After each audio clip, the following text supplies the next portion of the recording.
भक्ति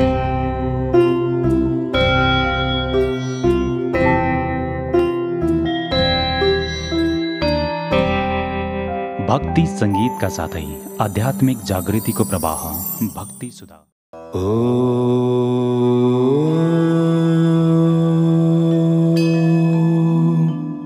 भक्ति सुधा युट्युब च्यानललाई हेर्नुहुने समस्त दर्शक एवं श्रोतागण सबैलाई श्रीहरिको न्यानो अभिवादन गर्न चाहन्छु। आदरणीय दर्शक महानुभावहरू, स्कन्द महापुराण अन्तर्गत माघ महात्म्य स्वस्थानीको पावन परम पवित्र कथा प्रसङ्गहरू हामी श्रवण गरिरहेका छौँ, जसको माध्यमद्वारा अन्तर्मनमा भएका तमाम वेदनाहरू, दुःख पीडाहरू सबैलाई अन्त्य गरेर अन्तर्मनमा श्रद्धा अनि भक्तिलाई जागृति गर्न सकिन्छ। त्यस्तो परम पवित्र पावन कथा स्वस्थानी भगवतीको कथा हजुरहरू समक्ष हामीले प्रस्तुत गरिरहेका छौँ। हामीले 17 अध्यायसम्मका पावन कथालाई श्रवण गऱ्यौँ, जुन 17औं अध्यायमा वृन्दा अनि जालन्धरको पावन प्रसङ्ग रहन गएको थियो। आज हामी 18औं अध्यायमा प्रवेश गर्नेछौँ। आउनुहोस् त्योभन्दा अगावै प्रार्थना गरौँ। यं ब्रह्मा वरुणेन्द्र रुद्रमरुता स्तुन्वन्ति दिव्यैस्तवैर् वेदे साङ्गपदक्रमोपनिषदैर्गायन्ति यं सामगाः ध्यानावस्थित तद्गतेन मनसा पश्यन्ति यं योगिनो यस्यान्तं न विदुः सुरासुरगणा देवाय तस्मै नमः। श्रीमच्चन्दनचर्चितोज्ज्वलवपो शुक्लाम्बरा मल्लिका मालालङ्कृतकुण्डला प्रविलसन् मुक्तावली शोभिता सर्वज्ञाननिदानपुस्तकधरा रुद्राक्षमालाकरा वाग्देवी वदनाम्बुजे वसतु मे त्रैलोक्यमाता चिरं मुखं करोति वाचालं पङ्गुलङ्घयते गिरिं यत्कृपातमहं वन्दे परमानन्दमाधवम्। नमो भगवते तस्मै व्यासायामि ततेजसे यस्य प्रसादाद् वक्ष्यामि नारायणकथामिमां। नारायणं नमस्कृत्य नरं चैव नरोत्तमं देवीं सरस्वतीं व्यासं ततो जयमुदीरयेत्। स्वस्थानी भगवती को जय। हामीले 17औं अध्यायमा कुमारजीले अगस्त्य महामुनिलाई अनि सुतजीले सौनकादि 88,000 ऋषि महर्षिहरूलाई यो पावन प्रसङ्ग श्रवण गराउँदै आउँदै हुनुहुन्छ। कुमारजीले अगस्त्य महामुनिलाई भन्नुभयो, हे अगस्त्य महामुनि, यसरी जालन्धर असाध्यै आसुरी प्रवृत्तिले युक्त रहन गएको थियो, परन्तु उसकी अर्धाङ्गिनी वृन्दाको पतिव्रत धर्मले गर्दाखेरि ऊ रहेको थियो। अन्तिममा भगवान् शङ्करले जालन्धरलाई अन्त्य गर्नुभयो। विष्णुले पतिव्रता धर्मलाई धारण गरेर बसेकी वृन्दाको सतीत्वलाई अन्त्य गरिसके पश्चात यता जालन्धरको पनि अन्त्य भयो। सती धर्ममा अर्थात् पतिव्रत धर्ममा त्यति ठुलो शक्ति रहन गएको छ। त्यस्तो परम पवित्र पावन प्रसङ्ग हामीले आज हामी 18औं अध्यायमा प्रवेश गर्नेछौँ। कुमारजीले अगस्त्य महामुनिलाई भन्नुहुन्छ अनि सुतजीले सौनकादि 88,000 ऋषि महर्षिहरूलाई चर्चा गर्नुहुन्छ। कुमारजी भन्नुहुन्छ, हे अगस्त्य महामुनि, त्यस पछाडि महादेवले विष्णुलाई बिदा दिएर जालन्धरसित युद्ध गर्न लाग्नुभयो। महादेव र जालन्धरको भयङ्कर सङ्ग्राम भयो। वृन्दाको पतिव्रत धर्म विष्णुले हरण गरिसकेका हुनाले जालन्धर शक्ति क्षीण भएर महादेवसित युद्ध गर्न नसकेर आकाशमा गएर माया युद्ध गर्न लाग्यो। महादेव पनि आकाशमै गएर युद्ध गर्न लाग्नुभयो। त्यस पछाडि जालन्धरको शक्ति क्षीण भएको जानेर भगवान् विष्णुले वृन्दाको सतीत्वलाई हरण गरिसकेका रहेछन् भन्ने जानेर तेजिलो त्रिशूल प्रहार गर्नु भगवान् शङ्करले।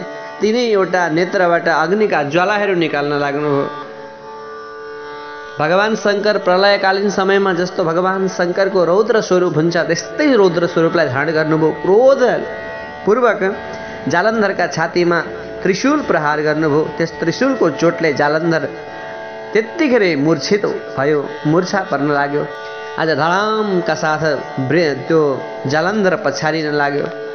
त्यो चर्को शब्द सुनेर वृन्दाले के को शब्द होला भनेर हेर्न जाँदाखेरि आफ्नै पति जालन्धर मरेको देखेर अनेक प्रकारले विलाप गर्न लागिन्, आलाप गर्न लागिन्। वृन्दा भन्छन्, हे पतिदेव, मलाई यस्तो अवस्थामा एक्लै पारेर कहाँ जानुभयो? हे पति, अब म कसरी रहूँ यो संसारमा? यो एक्लो जीवन कसरी व्यतीत गरौँ?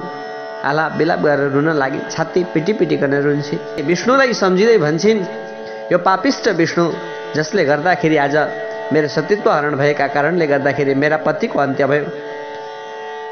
पापिष्ट विष्णुले छल गरेर गर्दाखेरि हे पतिदेव, आज तपाईँको यस्तो अवस्था भयो। तपाईँ बिना म अब कसरी यो प्राणलाई राखौँ? तपाईँ जहाँ जानुभयो म पनि वहीँ जान्छु भन्दै केस फिजाएर विष्णुको मुखमा हेरेर भन्न लागिन्, हे पापिष्ट विष्णु, तिमीले छल गरेर मेरो पतिव्रत धर्मलाई नष्ट पारिदिनाले आज मेरा पतिको अन्त्य भयो। अब म तिमीलाई श्राप दिन्छु। तिमीले झार हुनु परोस्, तिमीले घाँस हुनु परोस्, तिमीले कल्पवृक्ष भएर रहनु परोस्। अनि तिम्रो हृदय एउटा पाषाणको जस्तो रहेछ, ढुङ्गाको जस्तो रहेछ, त्यस कारणले तिमीले ढुङ्गा भएर रहनु परोस्। यसरी 4वटा श्राप दिइन् वृन्दाले। अनि त्यतिखेर आफ्ना पतिका सन्निधिमा हे पति भन्दै छाती पिटी पिटी आफ्नो प्राणलाई परित्याग गर्न लागिन्, देहलाई त्याग गरिन्। हेमनी कुमारजी भन्नुहुन्छ, पतिव्रताको श्राप विष्णुलाई लाग्यो। हेरा भगवान् विष्णुले ईश्वरकै अनुकम्पा त होला नि यो भन्दै त्यो श्रापलाई शिरोधार्य गर्नुभयो। झार हुनु परोस् भनेकोमा तुलसी भएर भगवान् विष्णु रहन लाग्नुभयो। घाँस हुनु परोस् भनेकोमा कुश भएर रहनुभयो। कल्पवृक्ष हुनु परोस् भनेकोमा पिपल भएर रहनुभयो। ढुङ्गा हुनु परोस् भनेकोमा सालग्राम भएर रहनुभयो। यसरी तुलसी, कुश, पिपल अनि सालग्राम भगवान् विष्णुका अंशहरू रहन गएका छन्। भगवान् विष्णु नै अहिले तुलसी, कुश, पिपल अनि सालग्राम बनेर यो संसारमा रहनु भएको छ। त्यही भएर त तपाईँ हामी पूजा गर्ने गर्दछौँ दर्शकवृन्द। तुलसी, कुश, पिपल अनि सालग्रामको यति नै ठुलो महिमा रहन गएको छ। कुमारजी भन्नुहुन्छ, हे अगस्त्य महामुनि, पतिव्रत धर्म भनेको असाध्यै ठुलो धर्म हो। पुराणहरूले साह्रै ठुलो चर्चा परिचर्चा गरेका छन् पतिव्रत धर्मको। शिव महापुराणले, विष्णु महापुराणले, ब्रह्म महापुराणले पतिव्रत धर्मको असाध्यै ठुलो महिमा गान गरेको छ।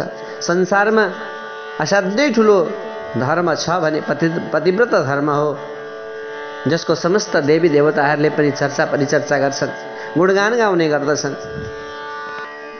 भगवान् विष्णुले त्यस पछाडि वृन्दाको श्राप मोक्ष गर्न पृथ्वी तलमा जान्छ भनेर विष्णु भगवान् पृथ्वी तलमा सालग्राम, तुलसी, कुश अनि पिप्पल भएर रहन लाग्नुभयो। यहाँ सालग्राम, तुलसी, कुश अनि पिप्पलको महिमाको बारेमा कुमारजीले अगस्त्य महामुनिलाई चर्चा परिचर्चा गर्नुहुन्छ। हे मुनि, ढुङ्गा हुनु परोस् भनेका कारणले गर्दाखेरि आज भगवान् सालग्रामको स्वरूपलाई धारण गरेर रहनुभयो। सारा संसारका व्यक्तिहरू सालग्राममा भगवान् विष्णुको स्वरूपलाई देख्ने गर्दछन् अनि अन्तर्मनमा भगवान् सालग्राम स्वरूप विष्णुलाई अन्तर्मनमा धारण गर्ने गर्दछन् अनि नित्य सेवा गर्ने गर्दछन्। जुन सालग्राम हाम्रो देश, परम पवित्र देश, देवभूमि देश नेपालमा सारा त्रिलोकीलाई पवित्र बनाउनका लागि भगवान् विष्णु गण्डकी नन्दन बनेर आउनुभएको छ। हे मुनि, जो व्यक्तिले सधैँ सालग्राम स्वरूप भगवान् नारायणको श्रद्धा भक्तिपूर्वक पूजा गर्दछ भने अनि नित्य निरन्तर द्वादशाक्षरी ओम नमो भगवते वासुदेवाय यो मन्त्रको जप गर्छ भने त्यसले नित्य भगवानको सान्निध्यतालाई प्राप्त गर्न सक्दछ। यो संसारमा रहिन्जेल भुक्ति अनि संसारलाई छोडिसके पश्चात मुक्तिलाई प्राप्त गर्न सक्छ। यति ठुलो महिमा भगवान् सालग्रामको रहन गएको छ। जीवनमा भएका तमाम अपराधहरूलाई अन्त्य गर्न सक्ने क्षमता केवल भगवान् सालग्राममा रहन गएको छ। जसले भगवान् सालग्रामको चरणोदकलाई पान गर्दछ भने जीवनमा भएका तमाम अपराधहरू त्यतिखेरै अन्त्य हुनेछन्। जसले बिहान बेलुका सायं सन्ध्या अनि प्रात सन्ध्याको समयमा भगवान् सालग्रामको दर्शन मात्र गर्छ भने पनि त्यसको जीवन धन्य धन्य बन्छ। हे मुनि, मात्र सालग्रामको महिमाको चर्चा परिचर्चा गर्नुहुन्छ। जसले सालग्रामको चक्राङ्कित सालग्रामको पूजा नित्य गर्दछ भने त्यो त स्वयं भगवान विष्णुमय बन्नेछ। भगवान विष्णुका सन्निधिमा गएर नित्य निवास गर्नेछ। कलियुगमा, त्यसमा पनि कलियुगमा 4 युग मध्येमा कलियुगमा जसले भक्तिपूर्वक सालग्राम भगवानको विधानले पूजा गर्छ भने त्यो मनुष्य हजारौं करोडौं वर्षसम्म अनेक दुःख कष्टलाई अन्त्य गरेर भगवान नारायणका सन्निधिमा गएर नित्य निवास गर्न सक्छ। यति ठुलो महिमा सालग्राममा रहन गएको छ। त्यति ठुलो महिमाले युक्त भएको सालग्राम भगवानको महिमा रहन गएको छ। 12वटा महिना मध्येमा त्यसमा पनि माघ महिना भगवान सालग्रामलाई स्नान गराएर अनि त्यो चरणोदकलाई जसले पान गर्दछ भने ओहो सहजै भगवानको सान्निध्यतालाई प्राप्त गर्न सक्दछ। यहाँ यसरी सालग्रामको महिमाको बारेमा चर्चा गर्नुहुन्छ। कुमारजी भन्नुहुन्छ, अगस्त्य महामुनि, वृन्दाले घाँस हुनु परोस् भनेर श्राप गरेका कारणले भगवान विष्णु आफ्नो एक अंशले तुलसी बनेर भगवान विष्णु यहाँ रहनुभयो। कुमारजी अगस्त्य महामुनिलाई भन्नुहुन्छ, हे महामुनि, वृन्दाको श्रापले आफ्ना एक अंशले तुलसीका पातहरूले जो मनुष्य भगवान विष्णुको पूजा गर्दछ भने त्यो मनुष्यलाई पानीमाथि पानीमै रहेको कमलको पातलाई पानीले नभिजाए झैँ कुनै पापले पनि उसलाई छुन सक्दैन। त्यति धेरै शक्ति रहन गएको छ। 1 तोला सुन या 4 तोला चाँदी दान गर्नाले जुन फल प्राप्त हुन्छ त्यो फल सहजै एकादशीको दिन तुलसी पत्रले भगवान सालग्रामको सेवा गर्दाखेरि त्यो फललाई प्राप्त गर्न सक्दछ। एकादशीका दिन तुलसी पत्रले भगवान सालग्रामको पूजा गर्दा भगवान असाध्यै सन्तुष्ट भन्नुहुन्छ, साह्रै धेरै खुसी हुनुहुन्छ। पुराणहरूले चर्चा गर्छन्, जहाँ रहन्छन् तुलसी त्यो क्षेत्र मात्रै नभएर तीर्थ क्षेत्र रहन्छ। जसले आफ्ना घरमा तुलसी रोप्छिन् ती तुलसीले जति जरा फिर्जाउँछिन् त्यति नै 1000 युगसम्म भगवानको सान्निध्यतामा गएर त्यसले बस्न पाउँछ। जति हाँगा बिगाहरू शाखा प्रशाखाहरू ती तुलसीले फिजाउँछिन् त्यति नै 1000 वर्षसम्म भगवानको सान्निध्यतालाई त्यसले प्राप्त गर्न सक्छ। हे अगस्त्य महामुनि, तुलसीको महिमा त भनेर सकिँदैन। असाध्यै धेरै महिमा तुलसीको रहन गएको छ। या दृष्टा निखिला घसङ्घसमनी स्पृशा वपु पावनी रोगाणामभिबन्धिता निरसनी सेक्तान्तका त्राशिनी प्रत्यासन्न विधायिनी भगवता कृष्णस्य सारोपिता न्यस्ता तच्चरणे विमुक्ति फलदा तस्यै तुलसे नमः। कुमारजी अगस्त्य महामुनिले भन्नुहुन्छ, हे मुनि, जसको दर्शन गर्नाले समस्त पाप समूहहरू अन्त्य हुन्छन्, जसलाई स्पर्श गर्नाले शरीर नित्य पवित्र बन्छ, जसलाई दर्शन गर्नाले सारा रोगहरू अन्त्य हुन्छन्, जसको जल आफ्नो शिरतिर सिंचन गर्नाले तमाम यमराजका यमदूतहरू डराएर टाढा टाढा भाग्ने गर्दछन्, जसको एक पत्ता पनि आफ्नो शिरमा राख्छ अर्थात् एउटा पत्ता पनि आफूले स्वीकार गर्छ भने भगवान कृष्णका सान्निध्यतालाई उसले सहजै प्राप्त गर्न सक्छ। भगवानका चरण कमलमा चढाएको जुन तुलसी पत्र जसले प्रसादका रूपमा आफूले स्वीकार गर्छ भने त्यसको मन र मस्तिष्क नित्य निरन्तर पवित्र बन्छ अनि सत्यकर्मप्रति उसको अन्तर्मन समर्पित बन्ने गर्दछ। तुलसीमा त्यति ठुलो महिमा रहन गएको छ। त्यस्तै तुलसीलाई नित्य नमन गर्दछु भनेर यहाँ कुमारजीले अगस्त्य महामुनिलाई बताउनुहुन्छ। न्यस्ता तच्चरणै विमुक्ति फलदा तस्यै तुलस्यै नमः। भगवानका चरण कमलमा तुलसीको एक पत्ता पनि समर्पण कसैले गर्दछ भने त्यसले विमुक्ति फलदा मुक्ति गतिलाई प्रदान गर्नेवाली त्यो तुलसी रहन गएकी छ। त्यस्तै तुलसीलाई कोटि कोटि नमन गर्न चाहन्छु भनेर कुमारजीले अगस्त्य महामुनिलाई भन्नुभयो। अर्को झार हुनु परोस् भनेर श्राप गरेकी थिइन् वृन्दाले। आज भगवान विष्णु कुशको स्वरूपलाई धारण गरेर झार भएर यो संसारमा रहनुभयो। कुशमा उत्तिकै धेरै शक्ति रहन गएको छ।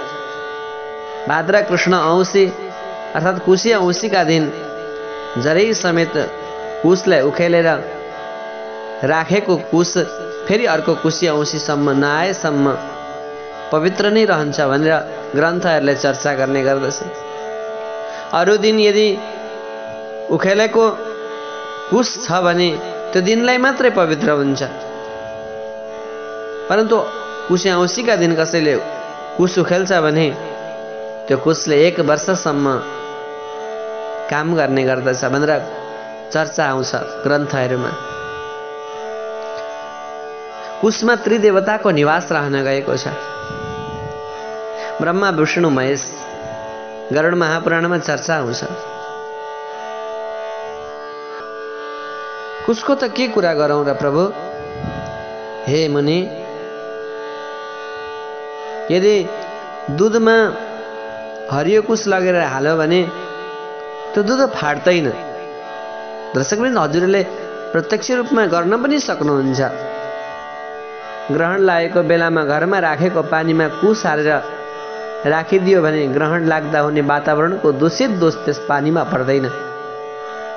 समस्त देव कार्यमा अर्थात् समस्त पितृ कार्यमा अनि वेद मन्त्र र चण्डी मन्त्र जस्ता पवित्र मन्त्रहरूले कुनै वस्तुलाई मन्त्रने कार्यमा एवं वेदका मन्त्रहरू पढेर गरिने समस्त संस्कार साथै हवन कार्यहरूमा अनि प्रतिज्ञा गर्ने कार्यमा,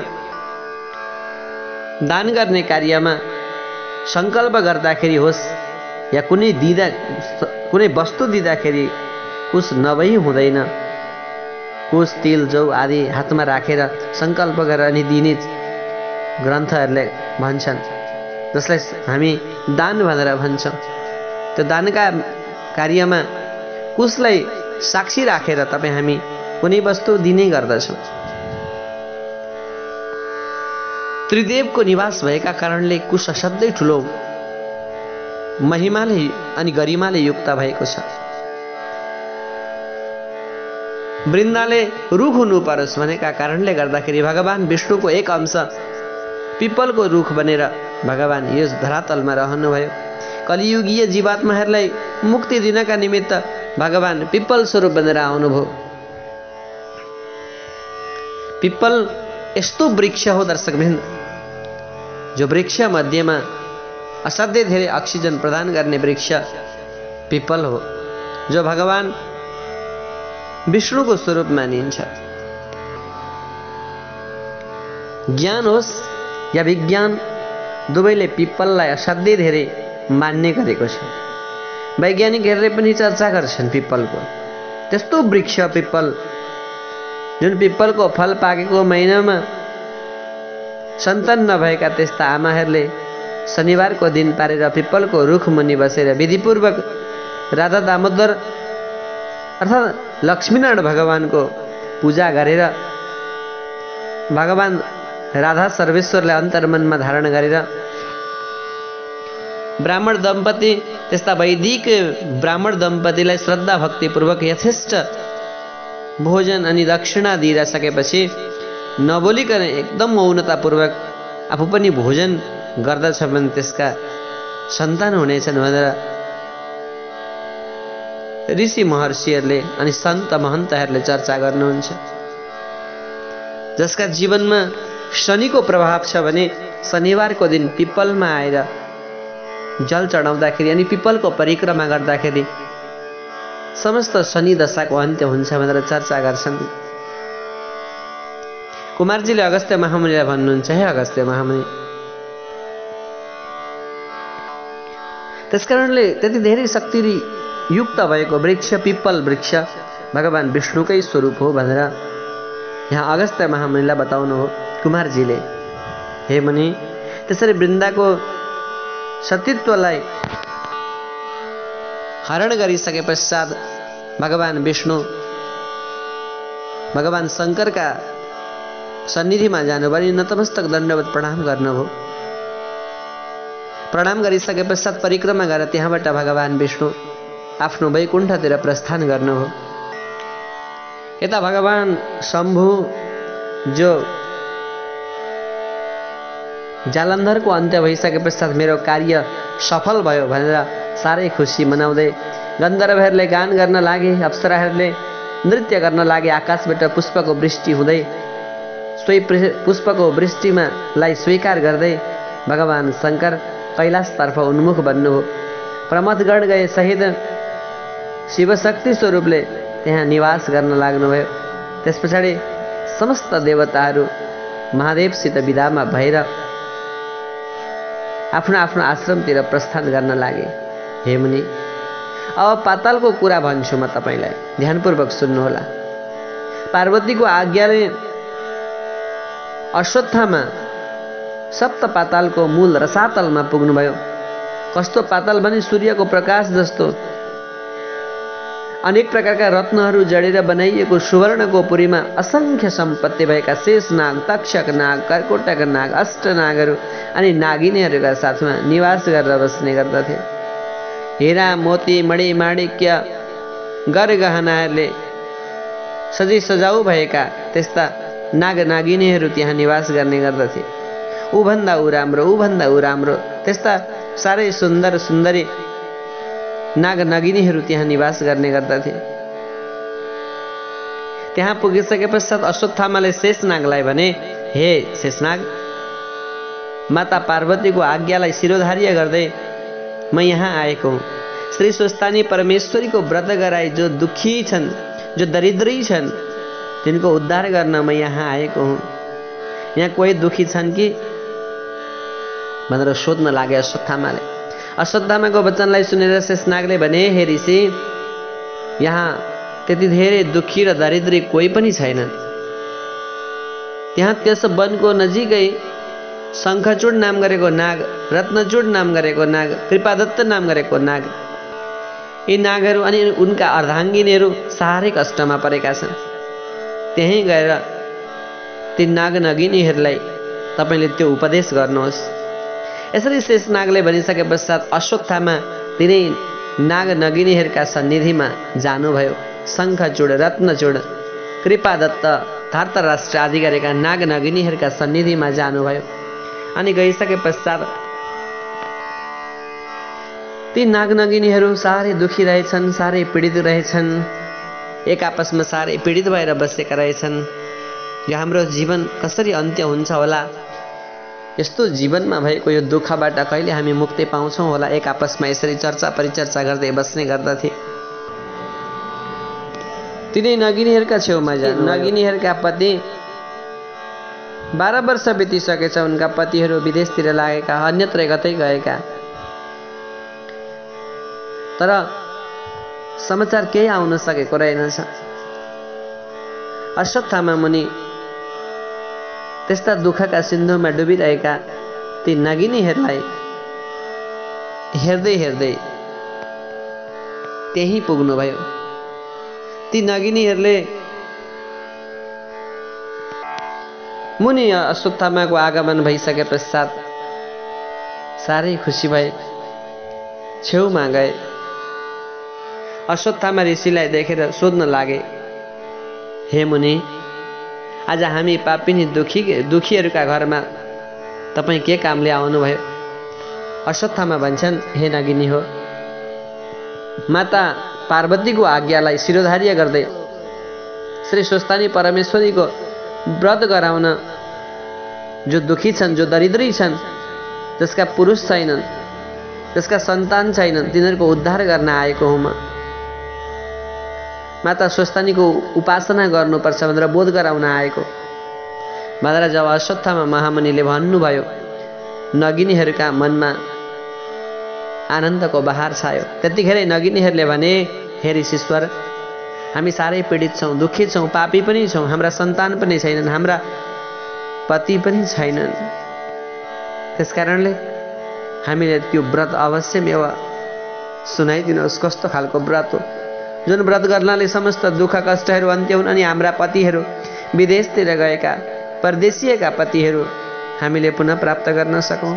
हाम्रो घर मजबुत बनोस् त्यस्तो व्रत हामीलाई सुनाइदिनुहोस्, त्यस्तो उपदेश गर्नुहोस् भनेपछि अश्वत्थामा महामुनि भन्नुहुन्छ, हे नगिनी हो, ध्यानपूर्वक सुन। सत्ययुगको कुरा हो। हिमालय पर्वतकी छोरी पार्वतीले महादेवलाई प्राप्त गर्न सकौँ भने स्वस्थानी परमेश्वरीको व्रत गरेको विधि म तिमीहरूलाई भन्छु। पौष शुक्ल पूर्णिमादेखि माघ शुक्ल पूर्णिमासम्म त्यो आराधना गर्नुपर्छ, साधना गर्नुपर्छ, पवित्र भएर रहनुपर्छ, एक भक्त हुनुपर्छ, एकचित्त हुनुपर्छ, अन्तर्मन स्वस्थानी परमेश्वरीमा समर्पण गर्नुपर्छ। मध्याह्नका समयमा स्वस्थानीको आराधना गर्नुपर्छ अनि मनमा स्वस्थानी देवीलाई स्मरण गर्दै मेरो यो कामना पूर्ण होस् हे देवी भनेर प्रार्थना गर्नुपर्छ। 1 महिनासम्म यसरी आराधना गरिसके पश्चात जब माघ शुक्ल पूर्णिमा आउँछ, माघ शुक्ल पूर्णिमाको दिन 108 रोटी, अक्षता, बेली पुष्प, यज्ञसूत्र, पान अनि सुपारी, जौ, तेल, फल फूल आदि सबै भेला पारेर आरसीमा ओमकार लेखेर गङ्गाजलले स्नान गराउनुपर्छ। श्रीखण्ड, रक्तचन्दन, सिन्दुर, अबिर, पुष्पमाला, धूप, दीप, नैवेद्य समर्पण गर्नुपर्छ। यसरी पूजा सकेर अनि अर्घ्य पनि दिनुपर्छ। त्यस पछाडि त्यो प्रसादलाई झिक्नुपर्छ अनि 108 रोटी, 108 अक्षता जुन छ त्यसमा 8 रोटी, 8 अक्षता, 8 पुष्प, 8 पान, 8 कुटका सुपारी सगुन समेत आफ्ना पतिलाई दिनुपर्छ।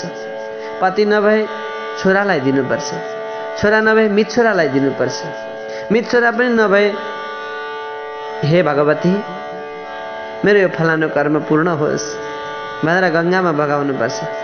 अनि 100 रोटी हुन्छ नि जुन, त्यो फलार गर्नुपर्छ अनि रात्रिमा जागरण बस्नुपर्छ। जागरण बस्दाखेरि स्वस्थानी परमेश्वरी भगवतीको दिव्य कथा प्रसङ्गहरू श्रवण गर्नुपर्छ। हे देवी, यसरी स्वस्थानी परमेश्वरीको आराधना गर्दाखेरि समस्त मनोकाङ्क्षाहरू पूर्ण हुनेछन्। अश्वत्थामा महामुनिले यसरी नगिनीहरूका खुसीका लागि यो आराधना बताउनु भयो। नगिनीहरू भन्न लागे, हे अश्वत्थामा ऋषि, हामी स्त्री जातिलाई त्यस्तो ज्ञान कहाँबाट प्राप्त हुनु, यो केही पनि कुरा थाहा हुँदैन। त्यसकारणले तपाईँले बसेर त्यो व्रत गराएर हामी अभागिनीहरूको उद्धार गरिदिनुहोस्। सम्मानपूर्वक अश्वत्थामा ऋषिलाई भन्न लागे। त्यस पछाडि पौष शुक्ल पूर्णिमा आयो, विधिपूर्वक व्रत आरम्भ गराए। महिना दिन पुगेपछि माघ शुक्ल पूर्णिमाको दिन समस्त सामग्री तयार गरेर स्वस्थानी परमेश्वरीको पूजा गराए। अश्वत्थामाले पूजा सकिएपछि अश्वत्थामा ऋषिले भने, हे नगिनी हो, अब अर्घ्य दिई जप पाठ ध्यान स्तुति वन्दना गर। नगिनीहरूले अञ्जली जोडेर, हे ईश्वरी, हामी दुखीहरूको दुःखलाई अन्त्य गराइदिनुहोस्, हाम्रो पूजादेखि प्रसन्न बनिदिनुहोस्, हाम्रो दुःखलाई अन्त्य गरिदिनुहोस्। हामी त दुःखको समुद्रमा डुबेका छौँ, हे देवी यो दुःखको समुद्रबाट पार लगाइदिनुहोस्। वन्दना गर्न लागे। पूर्व दिशाबाट 1000 सूर्यको तेज जस्तै श्री स्वस्थानी परमेश्वरी त्यही प्रकट भएर दर्शन दिनुभयो माता स्वस्थानीले नगिनीहरूलाई। अनि माता स्वस्थानी भन्नुहुन्छ, हे नगिनी हो, तिमीहरूको श्रद्धा, तिमीहरूको भक्तिले म आज अत्यन्त प्रसन्न भएँ, वरदान माग। नगिनीहरूले बिन्ती गर्न लागे, हे ईश्वरी, हामी दुखिनीहरूको दुःखलाई हरण गरिदिनुहोस्। हाम्रा पति परदेशिएका धेरै वर्ष भयो, हामी छिटै प्राप्त गर्न सकौँ, वरदान माग्न लागे। भगवतीले तथास्तु भनेर वरदान दिनुभयो। हे मुनि, त्यस पछाडि प्रसाद झिक्न लाग्दा श्री स्वस्थानी परमेश्वरीको व्रतको प्रभावले परदेशिएका नागहरू टुप्लुक्क त्यतिखेरै आइपुगे। नगिनीहरूको मनमा आनन्दताको बहार छायो। स्वस्थानी परमेश्वरीलाई बार बार प्रणाम गर्न लागे। भगवती हजुरलाई कोटि कोटि नमन छ, कोटि कोटि नमन छ, धन्य हुनुहुन्छ तपाईँ, धन्य हुनुहुन्छ। त्यतिखेर अन्तर्मनमा भगवती स्वस्थानीलाई स्थापना गरेर प्रसाद झिकेर 8 रोटी, 8 अक्षता, 8 बेली पुष्प, 8 पान, 8 कुटका सुपारी सगुन समेत आफ्ना आफ्ना पति नागलाई दिए अनि दण्डवत प्रणाम गरे अनि अश्वत्थामा ऋषिलाई भोजन गराएर यथेष्ट दक्षिणा प्रदान गर्न लागे। अश्वत्थामा ऋषि भन्छन्, हे देवी हो, यसरी स्वस्तानी भगवतीको आराधना गर्दाखेरि समस्त दुःख कष्टहरू सङ्कटहरू यसरी अन्त्य हुनेछन्। त्यसकारणले सदा सर्वदा अन्तर्मनमा शान्तिलाई स्थापना गर्न अनि समस्त दुःखलाई अन्त्य गर्नका निमित्त तिमीहरूले यसरी नै स्वस्तानी भगवतीको आराधना गराए भनेर त्यहाँबाट अश्वत्थामा ऋषि आफ्नो आश्रमतिर प्रस्थान गर्नुभयो। त्यसै दिनदेखि हे मुनि ती नाग नगिनीहरू असङ्ख्य सम्पत्ति पाएर आनन्दले त्यहाँ निवास गर्न लागे। कुमारजी भन्नुहुन्छ, हे अगस्त्य महामुनि, विष्णु श्रापबाट मुक्ति पाउनका निमित्त पृथ्वी तलमा आउनुभयो, अनेक स्वरूपलाई धारण गर्नुभयो। वृन्दाले दिएको श्रापलाई स्वीकार गरेर रहन लाग्नुभयो अनि अश्वत्थामा ऋषिले नगिनीहरूको समस्त दुःख र कष्टबाट मुक्तिले दिलाइदिनुभयो स्वस्तानी परमेश्वरीको कृपाले गर्दाखेरि भन्ने यो पावन परम पवित्र प्रसङ्ग 18औं अध्यायमा ल्याएर कुमारजीले अगस्त्य महामुनिलाई बताउनुभयो। सुतजी सौनकादि 88,000 ऋषि महर्षिहरूलाई अनि हामीले हजुरहरूलाई यो 18औं अध्यायको पावन कथा प्रसङ्ग श्रवण गरायौँ। आदरणीय दर्शक महानुभावहरू, यहाँभन्दा अगाडिको कथा भोलिको बसाइमा श्रवण गर्ने नै छौँ भन्दै आजको बसाइबाट म किनारा पर्न चाहन्छु। हवस् त, सबैलाई श्री हरि।